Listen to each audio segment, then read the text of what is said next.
Hello, welcome to Capital Sensei. Today we're going to pull back the curtain on one of the most misunderstood topics in personal finance: what a real millionaire actually looks like. We're diving deep into the groundbreaking research from the book, The Millionaire Next Door by Thomas Stanley and William Danko. We'll explore the 7 surprising habits of America's wealthy, why a high income doesn't automatically make you rich, and the simple formula you can use to see if you're on the right track to building your own fortune. Whenever we can, we try to answer questions in the comments section. The best part of this channel is the community we build together. So, as we go through this, if you have a question, or if one of these stories reminds you of someone you know, share it down below. Your experience could be the exact thing someone else needs to hear to have their own breakthrough. All right, let's get started. When you hear the word millionaire, what's the first image that pops into your head?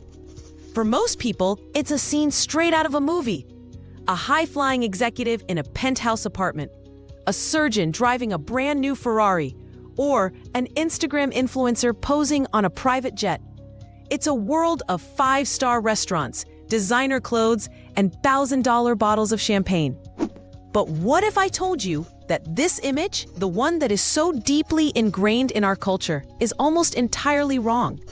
Thomas Stanley and William Danko, the authors of The Millionaire Next Door, were academics who spent decades studying the wealthy. And what they found, through thousands of interviews and detailed surveys, was completely shocking. They discovered that the vast majority of people with a net worth of over $1 million don't live in Beverly Hills. They live in ordinary middle-class neighborhoods. They don't drive flashy sports cars. They drive reliable, American-made sedans that are a few years old. And they certainly aren't spending their weekends shopping for Rolex watches. The research paints a picture of someone you would never suspect of being wealthy. The typical millionaire next door is a man in his mid-50s, married to the same person for most of his adult life, and living in the same town for years. He's often a small business owner. We're not talking about a venture-backed tech startup. We're talking about a welding contractor, a pest control specialist, a paving company owner, or someone who owns a chain of laundromats. These are what the authors call dull, normal industries. They aren't glamorous, but they are consistently profitable and serve a perennial need in the community. So, the first major myth the book shatters is that wealth and income are the same thing. They are absolutely not. Income is what you earn. A doctor might earn $500,000 a year. That's a high income. But wealth is what you keep, what you accumulate, what you own. It's your net worth. The doctor earning $500,000 a year could be spending $510,000 a year on a massive mortgage, luxury car leases, and private school tuition. His net worth would actually be negative. Meanwhile, the plumber who earns $90,000 a year but saves and invests 20% of it for 30 years could easily have a net worth of over $1.5 million. Who is wealthier? It's the plumber, by a long shot. The book is about the plumber, not the doctor. The authors identified 7 common denominators among these unassuming millionaires. These aren't secrets. They are behaviors and habits. The first, and arguably the most important, is that they live well below their means. This is the absolute bedrock of wealth accumulation. It's not about being a miser or living a life of painful deprivation. It's about a conscious decision to prioritize financial independence over displaying social status. They have a significant gap between their income and their expenses, and that gap is what funds their investments and builds their fortune. Think of it like this: your income is like a river. For most people, that river flows into a lake of expenses, and the lake is constantly overflowing its banks. There's nothing left. For the millionaire next door, that river flows into a large reservoir. They only take out what they need to live comfortably, and the rest of the water, the surplus, is stored and grows over time. That reservoir is their net worth. They could buy the fancy car, but they choose not to. They could buy the McMansion, but they prefer their modest, paid-for home. They understand that every dollar they spend on a depreciating status symbol is a dollar that can't be put to work for them, compounding and growing in their investment accounts. The second key factor is that they allocate their time, energy, and money efficiently in ways that are conducive to building wealth. This is a huge one. Building wealth isn't a passive activity that just happens if you have a good job. It's an active pursuit. The research found that millionaires, on average, spend nearly twice as many hours per month managing their finances and studying investments as their high-income, low-net-worth counterparts. While the under-accumulator of wealth is spending his Saturday at the mall, the prodigious accumulator of wealth is at his home office, reviewing his portfolio, researching a new mutual fund, or meeting with his accountant to discuss tax strategy. This is a profound shift in priorities. They treat their personal finances like a business. They have a budget.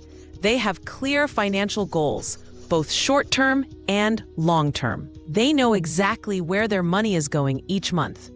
It's not rocket science, but it requires discipline. It's like training for a marathon. You don't just wake up one day and run 26.2 miles. You put in the work, day after day, week after week.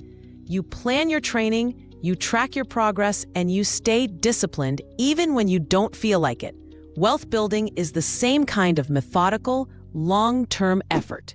This leads directly to the third factor. They believe that financial independence is more important than displaying high social status. This is a psychological distinction. These people have decoupled their self-worth from the things they own. Their satisfaction comes from security, freedom, and the knowledge that they are in control of their own destiny. They don't need a BMW to feel successful. In fact, they often view such displays as a sign of weakness, of needing external validation. There's a great Texas saying, "Big hat, no cattle." It describes someone who puts on a big show but has no real substance to back it up. The millionaire next door has all the cattle, but they see no need to wear a 10-gallon hat. Let's take a practical example. Imagine two neighbors, both earning $150,000 a year. The first, let's call him under-accumulator Alan, feels the pressure to look the part. He leases a new Mercedes every 3 years for $800 a month. He buys a 4,000 square foot house with a huge mortgage because it's in a prestigious neighborhood. He joins the expensive country club. His life is a constant scramble to make the next payment. He's on a consumption treadmill. His neighbor, prodigious accumulator Pat, buys a 3-year-old Toyota Camry with cash. He lives in a comfortable 2,000 square foot home with a manageable 15-year mortgage that he's aggressively paying down. He invests the $800 a month that Alan spends on his car lease. Over 30 years, that $800 a month, invested at a conservative 8% return, grows to over $1,100,000. Just from that one decision. Pat values freedom. Alan values appearances. This single difference in values is what separates the wealthy from the rest. Now for a really interesting and perhaps controversial finding. The fourth factor is that their parents did not provide economic outpatient care. That's the author's term for regular, significant financial gifts given from parents to their adult, non-financially dependent children. Think of parents who pay the down payment on their kids' house, buy them new cars, or subsidize their lifestyle year after year. It sounds like a loving, helpful thing to do, right? Well, the data shows it's one of the most effective ways to cripple a person's ability to build wealth. Why? Because it teaches the wrong lessons. It creates dependency. It encourages consumption over saving and investing. When an adult child knows that mom and dad are a financial backstop, they never learn to stand on their own 2 feet. They never develop the discipline of budgeting, saving, and living within their means because they've never truly had to. They become accustomed to a lifestyle they haven't earned and can't sustain on their own.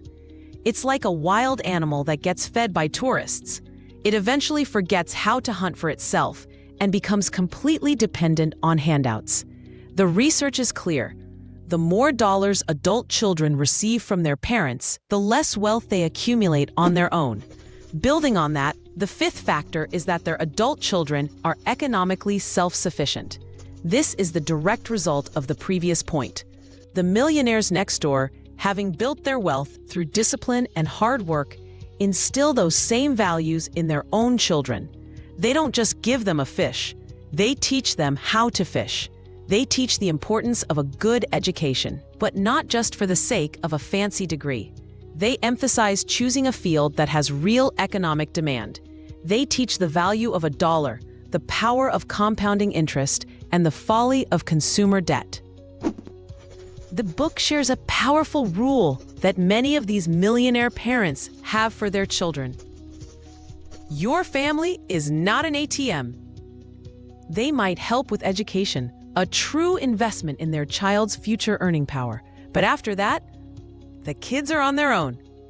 The goal is to raise productive, independent adults, not perpetual dependents living off the family fortune. And what happens? These children, armed with the right mindset and financial literacy, often go on to become millionaires themselves, continuing the cycle of responsible wealth building. The sixth factor is that they are proficient in targeting market opportunities.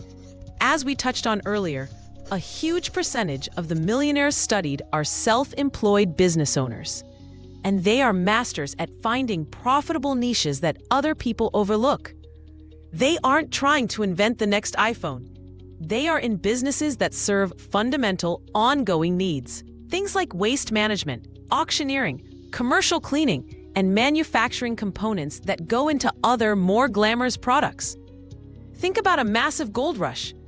Thousands of people rush in, hoping to strike it rich by finding a huge gold nugget. The odds are long, and most will go home with nothing. But who makes guaranteed money during a gold rush? The person selling the shovels, the pickaxes, the sturdy jeans, and the food. The millionaires next door are the ones selling the shovels. They identify a need in the market, a service that people or other businesses are willing to pay for consistently. And they build a solid, profitable enterprise around it, avoiding the high-risk, high-glamour ventures that capture all the headlines but rarely produce lasting wealth for their founders. Finally, the seventh factor is that they chose the right occupation. This doesn't necessarily mean becoming a doctor or a lawyer, although some do. As we've seen, many high-income professionals are terrible at building wealth. Choosing the right occupation in the context of this book often means choosing to be your own boss. Being self-employed provides several massive advantages for wealth accumulation. First, your income potential isn't capped by a salary. It's tied to the success of your business. Second, and this is a big one for the economists out there, it provides enormous tax advantages. As an employee, your salary is taxed first, and you get to live on what's left. As a business owner, your business earns revenue, pays for its legitimate expenses, like vehicles, supplies, and even some travel and meals. And then you are taxed on the profit that's left over. This allows you to legally shelter a significant portion of your income from taxes and reinvest it back into the business to generate even more growth. This strategic use of the tax code is a powerful tool that is largely unavailable to the salaried employee. And it's a key reason why so many millionaires come from the ranks of the self-employed. To make all of this more concrete, the authors gave us a brilliant tool for measuring wealth-building progress. They came up with a simple formula to determine your expected net worth. The formula is this: you take your age, multiply it by your annual pre-tax household income, and then you divide the result by 10. Let me repeat that. Your age times your pre-tax income divided by 10. This isn't a perfect scientific law, but it's a fantastic rule of thumb. Let's run an example. Say you are 40 years old and your household income is $100,000 a year. Your age, 40, times your income, 100,000, is 4 million. Divide that by 10, and your expected net worth is $400,000. This is what an average accumulator of wealth in your age and income bracket should have. Now, here's where it gets interesting. The authors created two categories: prodigious accumulators of wealth, or PAWs, and under-accumulators of wealth, or UAWs. A PAW is someone who has at least double their expected net worth. So, in our example, the 40-year-old earning $100,000 would be a PAW if their net worth was $800,000 or more. These are the true millionaires next door. They are masters of the game. An UAW, on the other hand, is someone with less than half of their expected net worth. So, our 40-year-old would be a UAW if their net worth was below $200,000. These are the people who, despite a good income, are failing to build wealth. They are the big hat, no cattle crowd. They might look rich, but their financial foundation is weak. This simple calculation can be a real wake-up call. It shifts the focus from how much do I make to how am I doing with what I make. This PAW versus UAW framework brings us to a crucial concept in the book: playing offense versus playing defense. Playing great offense is about generating a high income. Doctors, top lawyers, and successful salespeople are great at offense. But as we've seen, that's only half the equation. Playing great defense is about frugality, budgeting, saving, and investing wisely. It's about protecting your income from being squandered on taxes and consumption. The central thesis of The Millionaire Next Door is that to win the financial game, great defense is far more important than great offense. Many people play amazing offense, but have zero defense. They are the classic UAWs. They make a ton of money, but it all flows right back out. The PAWs, the millionaires next door, are often decent at offense. They have a solid income from their business, but they are absolute world-class champions at defense. They are financial black belts in the art of keeping and growing their money. Let's really dig into the costs of that high-status lifestyle that the UAWs are chasing.